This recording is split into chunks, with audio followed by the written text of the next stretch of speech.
Nga bwe twakusuubiza okutuuka mu kitundu kyo nga tunoonya omulimi asinga, leero tuli Naggalama ekisanga wa Mugombolola e Nakifuma mu disitulikiti y'e Mukono ku faamu ya Muhammad Kakiika, omulimi w'ebitooke, emmwanyi n'emiti omukuukutivu. Muzuule ekyama kino nti obulimi bukubisaamu ssente emirundi mingi. Ono nno musomesa mutendeke naye nga yasalawo ku busomesa ayongereko okulima era omulimu guno yagutandika emyaka 3 egiyise. Ono akolera ku ttaka lya bugazi bwa yiika 305 ng'agamba nti okulima kwetaagisa bwongo na kuyiiya ng'omuntu lw'asobola okukufunamu kuba bingi ku byakola teri gye babisomesa. Ebintu si bisome mu bitabo, si birabire ku muntu mulala, naye ebintu ebisinga mbyerowoolezaawo.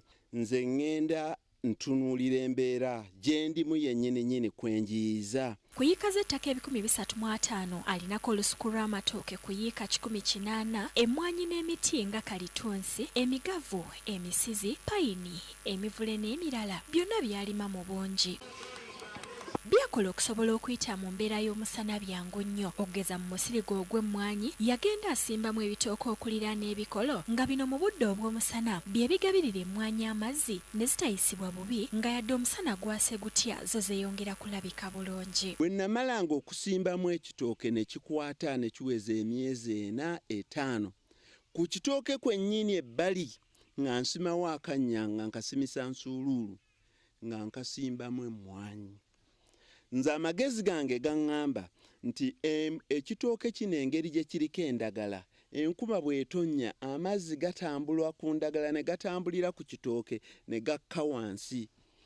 Nagenda okulaba buli mmwanyi yonna gye nasimba ku kitooke yalinga edduka sipiidi okusinga ensimira ebbali n'oteeka eri ebbali. Kakiika agamba nti ebitooke byasimba mu mmwanyi asinga kubyagalako migogo era ettooke bwe likulako asobola n'okuligabira omuntu olwo omugogo n'agutemaatema n'abikisa emmwanyi ze ne zisigala nga zifuna obunnyogovu. Ekintu kye nsinga okwagala ku bitooke migogo.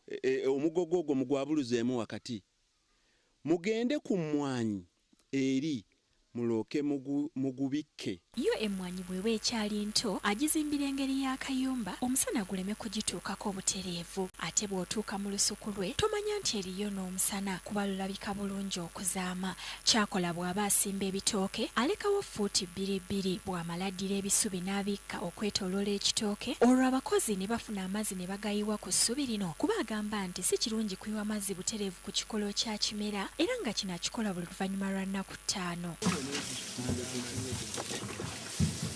Ebyo ebitooke by'olabye, emmwanyi z'olabye, nina amazzi nga gange nga gaddaamu ge nsobola okusenako ebidomola ebyo okumala emyaka 2. Mu lusuku lwe era asimbamu ensujju nazo z'agamba nti ziyamba okukuuma obunnyogovu mu ttaka. Ekirala kyakola bw'asimba emiti gyonna tagiganya kukula. Omusana bwe gutandika egimu agitema olwo amazzi ge gibadde gikozesa ne gasigala mu ttaka nga gayamba ebisigaddewo. Omuti gwa kalitunsi gino egya kulono guba guvaamu embaawo. Kati ate enkuba bw'etonnya takkiriza yadde ettondo ly'amazzi kumuyitako nga tetenkanya n'agalembeka ate ne gamuyamba mu budde obw'omusana. Buli ttondo lya tuzzi lyonna eriva ku nnyumba yange teridduka kugenda wa mulirwana. Agamba nti mu bbanga ttono nnyo agenda kutandika okukungula amatooke ge so nga n'emmwanyi agenda kutandika okuzinoga mu bbanga lya myezi 8 era ng'asuubira nti wano mu Uganda teri ajja kumuvuganya mu kuzifunamu. Zeeyongere n'okumulisa zimulisa.